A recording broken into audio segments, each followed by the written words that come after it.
Hundreds of Austin families are celebrating children who beat the odds. The Night Beat's Shannon Murray has our top story tonight. And Shannon, many of these parents worried they would never have a child of their own. That's right, Jade, but doctors tell me that thanks to advances in technology over the last several decades, these families were able to overcome their struggles with infertility. Today we got to meet some of these families and hear their emotional stories.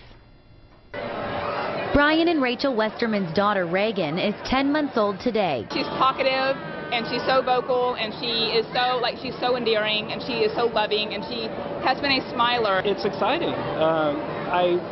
Just to have a family that we say is ours. Something that might sound simple wasn't for the Westerman family, who tried for years to get pregnant. And everybody in the world looks like they're pregnant. And everywhere you go, it's like, why does it happen to her but it doesn't happen to me? It's emotionally and physically just draining in every way that, it's something you want so bad it consumes you. Thanks to in vitro fertilization and intracytoplasmic sperm injection, Reagan was conceived. Look at the blessing that we have.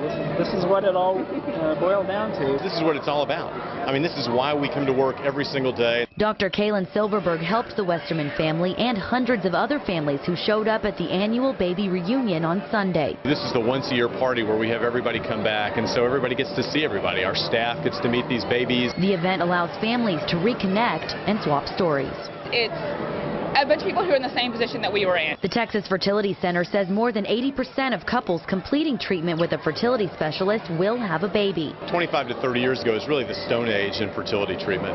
And now we've come so far because there's so many things that we can do, not only for female factor infertility, but for male factor as well. Dr. Silverberg claims unlike many other medical conditions, infertility is now treatable and curable. We can't cure diabetes, we can't cure heart disease, we can't cure the common cold, but we can cure infertility. No matter what's going on, at the end of the day, you look at a sleeping child and you're like, it was all worth it, I would do it again. After a long road of challenges and disappointments, the Westerman family says in the end, it was all worth it.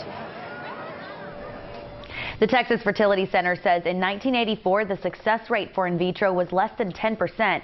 Today, delivery rates are as high as 60%.